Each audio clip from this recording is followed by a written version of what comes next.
Hello guys, I hope everyone is doing great. यार बहुत अरसे बाद वीडियो बन रही है, full long form video reels वगैरह मैं इंस्टाग्राम पे डालते रहता हूँ। लेकिन आज की वीडियो का जो टॉपिक है वो ये है कि यार आप ये बताएं कि शजी साहब ये बताएं कि भाई स्कॉलरशिप मिलती है कनाडा में, नहीं मिलती है, और अगर मिलती है क्या 100% स्कॉलरशिप्स अवेलेबल हैं कि नहीं। तो ये आज का टाइटल और ये आज का टॉपिक है कि इसके ऊपर बात करेंगे कि क्या 100% स्कॉलरशिप्स अवेलेबल हैं और क्या मतलब आपको फ्री में कनाडा में पढ़ाई मिल जाती है, क्या सीन है, सारा इस वीडियो में डिस्कस करेंगे। पब्लिक प्राइवेट यूनिवर्सिटीज़ का भी बताऊंगा, एडमिशन इंटेक्स का भी बताऊंगा, सारी चीज़ें बताएंगे। ठीक है भाई। अच्छा, सबसे पहले स्टार्ट करते हैं इसी टॉपिक से, मेन मुद्दे से कि भाई शजी भाई आप ये बताएं कि क्या 100% स्कॉलरशिप कनाडा के अंदर अवेलेबल है कि नहीं है। स्ट्रेट आंसर है नो, 100% स्कॉलरशिप अवेलेबल नहीं होती। हाँ, लेकिन इसके ऑल्टरनेटिव्स हैं, वो कैसे टारगेट कर सकते हैं वो मैं आपको बता सकता हूँ। देखो, दो तरीके की यहाँ पे यूनिवर्सिटीज़ होती हैं, एक होती है पब्लिक, एक होती है प्राइवेट। पब्लिक यूनिवर्सिटीज़ जो होती हैं वो गवर्नमेंट ओन्ड होती हैं, उसमें एंटिटी के भी हाथ मतलब कोई प्राइवेट नहीं होती, गवर्नमेंट के इसमें हाथ होते हैं। फॉर एग्जांपल जो प्रोविंस वाइज होती है, for example university of British Columbia, ये एक प्रोविंस है, उस प्रोविंस की मेजर यूनिवर्सिटी है, तो उसमें प्रोविंशियल के जो है वो फंड्स हैं उसके पास, तो वो उस बेसिस पे फंड्स के बेसिस पे स्कॉलरशिप्स दी जाती हैं। जो फिर यूनिवर्सिटी ऑफ हैलिफैक्स हो गई, यूनिवर्सिटी ऑफ नोवा स्कॉशिया हो गई, यूनिवर्सिटी ऑफ न्यू ब्रुंसविक हो गई, यूनिवर्सिटी ऑफ कैलगरी हो गई, जो public universities, university of Regina हो गई, ये पब्लिक यूनिवर्सिटीज़ हैं। इनमें स्कॉलरशिप्स अवेलेबल है, हाँ इनमें अवेलेबल है, लेकिन इनकी स्कॉलरशिप्स की जो डेडलाइंस होती हैं और जो प्रोग्राम्स होते हैं वो स्पेसिफिक होते हैं। फॉर एग्जाम्पल कि अगर अब अगले साल सितंबर 2024 का इंटेक है, उसके लिए स्कॉलरशिप्स अभी अवेलेबल होंगी दिसंबर जनवरी 2024 तक, मतलब 2023 दिसंबर और 2024 जनवरी तक, बस इस टाइम तक अवेलेबल होंगी। और वो कुछ स्पेसिफाइड प्रोग्राम्स के लिए होंगी। फॉर एग्जाम्पल कैनेडा में मेडिकल की ज़रूरत है, तो क्या मेडिकल के प्रोग्राम में क्या पता स्कॉलरशिप हो, ठीक है। उसके बाद उसके अंदर जो है ना वो हेल्थ एंड साइंसेस के हो गए, कोई आईटी का कोई स्पेसिफिक प्रोग्राम है, उसके अंदर आपको स्कॉलरशिप मिल सकती है। लेकिन this you need to search on the university website, या फिर आप लोग मुझे भी टीएम करके हम काउंसलिंग सेशन भी रख सकते हैं, उसमें भी डिस्कस हो सकता है।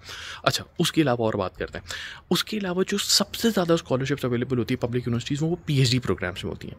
पीएचडी प्रोग्राम मतलब जिन्होंने ऑब्वियसली 18 ईयर्स ऑफ एजुकेशन कर ली होती है, मतलब 4 साल अगर उन लोगों ने 12वीं की हुई तो 12वीं के बाद 4 साल का बैचलर्स, दैट इज 16 साल की एजुकेशन, फिर 2 साल का एमएस किया होता है, एमफिल किया होता है, फिर आपकी थीसिस वगैरह होती है। लेकिन इस पीएचडी की स्कॉलरशिप के ऊपर भी डिपेंड करता है कि भाई क्या आपकी थीसिस अप्रूव्ड है, किस बारे में आप रिसर्च कर रहे हो, क्या कर रहे हो, ये सारी चीज़ भी मैटर करती है। फॉर एग्जाम्पल 2-3 स्टूडेंट्स हैं जिनका मैंने रिसेंटली जो है उनको हेल्प की थी।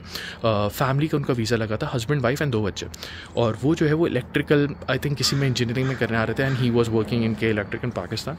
और उनका जो है वो हुआ था, एंड आई थिंक उनको स्टाइपेंड में मिला था, मतलब स्कॉलरशिप मतलब पैसे तो देने ही नहीं थे, बट उसके अलावा स्टाइपेंड भी मिला था, मतलब पैसे भी मिले थे कि भाई कुछ आई थिंक साल के $30-35,000 जो है ना वो भी मिलता। So to cut the story short, the thing is कि ये स्कॉलरशिप मिलती है, स्टाइपेंड भी मिलता है, बट पीएचडी लेवल पे, या फिर अगर मास्टर्स लेवल पे भी मिलता है तो प्रोग्राम स्पेसिफिक होता है। अच्छा देखो, ये बात समझने की कोशिश करो कि सिंस गवर्नमेंट इन्वॉल्व होती है पब्लिक यूनिवर्सिटीज़ में, स्कॉलरशिप जो है वो गवर्नमेंट पे करती है, यूनिवर्सिटी पे नहीं करती। तो प्राइवेट यूनिवर्सिटी स्कॉलरशिप नहीं देती। प्राइवेट यूनिवर्सिटीज़ जो हैं वो बर्सरीज देती हैं, डिस्काउंट देती हैं। अब बर्सरीज और डिस्काउंट क्या होता है? फॉर एग्जाम्पल मैं अपनी यूनिवर्सिटी की बात करता हूँ, यूनिवर्सिटी कनाडा वेस्ट, मुझे खुद को स्कॉलरशिप मिली $15,000 तक। तो वो मैंने कैसे ली? उनके कुछ क्राइटेरिया थे। फॉर एग्जाम्पल अगर आपका आर्ट्स में 7 स्कोर होगा तो $4,000 स्कॉलरशिप। फिर अगर तुम्हारा रेलिवेंट बैकग्राउंड होगा, फॉर एग्जाम्पल मेरा एसीसी का बैकग्राउंड था और एमबीए प्रोग्राम के अंदर ज़्यादातर एसीसी के कोर्सेज थे, तो उन्होंने बोला यार ये लो $10,000 और स्कॉलरशिप, तो 14-15,000 मुझे ये भी स्कॉलरशिप मिल गई थी। तो वो प्राइवेट यूनिवर्सिटी ने मुझे अट्रैक्ट करा कि यार ये बच्चा आएगा। फॉर एग्जाम्पल मैंने उस वक्त $37,000-38,000 फीस दी थी, तो ये बच्चा 38,000 में आएगा। अगर हम उसको 15,000 स्कॉलरशिप दे भी देते हैं तो उसको बाकी तो पैसे हमारे ही है ना, क्योंकि इंटरनेशनल स्टूडेंट्स की फ़ीस ज़्यादा होती है कंपैरेटिवली पब्लिक यूनिवर्सिटीज़ की। पब्लिक यूनिवर्सिटीज़ सस्ती होती हैं और प्राइवेट यूनिवर्सिटीज़ महंगी होती हैं। तो प्राइवेट यूनिवर्सिटीज़ क्या करती हैं, महंगी होती हैं तो डिस्काउंट देती हैं। फॉर एग्जाम्पल अगर पहले साल की फ़ीस 15,000 है, 20,000 है, तो 3,000, 4,000, 5,000 बोलेंगे कि भाई तुम्हें डिस्काउंट दे देंगे। और प्राइवेट यूनिवर्सिटीज़ जो होती हैं वो ज़्यादातर कंसल्टेंट्स के पास होती हैं, एजेंट्स के पास होती हैं, बहुत सारे लोगों के पास होती हैं जो आपको आइडिया देते थे कि यार देखो इस यूनिवर्सिटी की फ़ीस है 20,000, 5,000 तुम्हें स्कॉलरशिप मिल जाएगी। वो स्कॉलरशिप नहीं होती, वो होती है बर्सरी होता है, डिस्काउंट होता है। उसको स्कॉलरशिप किसी भी हाल में नहीं कहते, वो बर्सरी होती है, डिस्काउंट होता है। अच्छा, उसमें भी कंडीशंस होती हैं कि वो सेकेंड ईयर तब कंटिन्यू होगी जब आप 70% मार्क्स लाओगे या 75% मार्क्स लाओगे, वो तब कंटिन्यू होगी, वरना आपसे वो भी छीन लेंगे, मतलब आपको सेकेंड ईयर क्या पता वो पे करनी पड़े। तो ये क्लॉज होती हैं, ये छुपी हुई चीज़ होती हैं जो आपको अट्रैक्ट किया जाता है यूनिवर्सिटी की तरफ। मैं ये कहूँगा कि आप ना अपने दिमाग में ये चीज़ निकाल दो, क्योंकि सिंस कनाडा के अंदर बहुत इमिग्रेंट्स आ रहे हैं, it's a immigrant friendly country. तो इस वजह से जो इसकी यूनिवर्सिटीज़ हैं जो पूरी दुनिया में, अगर आप ये कहोगे ना, जैसे फॉर एग्जांपल यूरोप में इटली हो गया, बाकी कंट्रीज़ हो गई, उधर क्या होता है, जर्मनी हो गया, वहाँ पे इतनी आवाम नहीं जाती, उस नंबर में नहीं जाती जितना नॉर्थ अमेरिका, यूएसए, कनाडा आना चाहती, क्योंकि it's a straight pathway to PR, right. तो आपके लिए वो लोग इंटरनेशनल स्टूडेंट को रखते इसलिए कि भाई ठीक है यहाँ पे आएगा, यूनिवर्सिटी की फीस पे करेगा, इंटरनेशनल स्टूडेंट ज़्यादा पे करता है कंपेयर टू डोमेस्टिक, तो उसके पास पीआर के चांसेस ज़्यादा होंगे।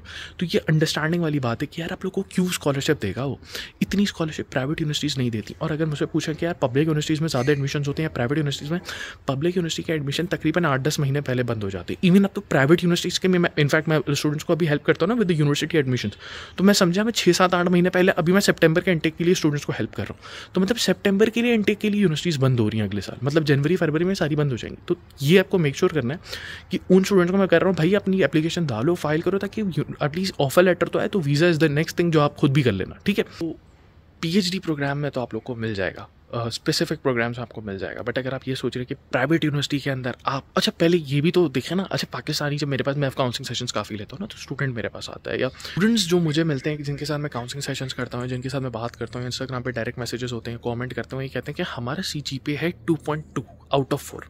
मतलब आप हार्डली अपनी यूनिवर्सिटी में, अपने बैचलर्स में, अपने इंटर में आपके 50-60% बन रहे हैं, 40-45-50%, 60%। और CGPA अगर बैचलर्स का बोलो तो भाई उनके बनते हैं कुछ अपना 2.8, 2.9, मतलब यार वो 70% मार्क्स भी नहीं ला रहे, और वो कहते हैं कि स्कॉलरशिप चाहिए कनाडा जैसे मुल्क में। अरे भैया 70 पे तो एडमिशन होता है, स्कॉलरशिप कहाँ मिलेगी, तुम एडमिशन ही ले लो तो बड़ी बात है। तो these are the important thing. भाई पहले आप अपने आप को भी तो देखो ना, आपको क्यों कैनेडियन गवर्नमेंट स्कॉलरशिप देखिए, पब्लिक यूनिवर्सिटी पे देखो, आप अपनी प्रोफाइल तो देखो। लोग आइट्स नहीं मीट कर पाते, बोलते शजी भाई स्कॉलरशिप बताएं। अरे भाई कैसे बताएं स्कॉलरशिप, तुम एडमिशन क्राइटेरिया फुलफिल नहीं कर पा रहे, तुम्हें स्कॉलरशिप कैसे मिलेगी। तो जो थिंक अबाउट इट, सोचो तो। मिलता है आपसे नेक्स्ट वीडियो में, जब तक के लिए अल्लाह हाफ़िज़। आई होप आप लोगों को वीडियो पसंद आएगी, प्लीज़ कमेंट डाउन। अब इंशाल्लाह ज़रूर कोशिश करेंगे कि रेगुलर वीडियोस बनाएंगे। मिलता है आपसे नेक्स्ट वीडियो में, जब तक के लिए अल्लाह हाफ़िज़।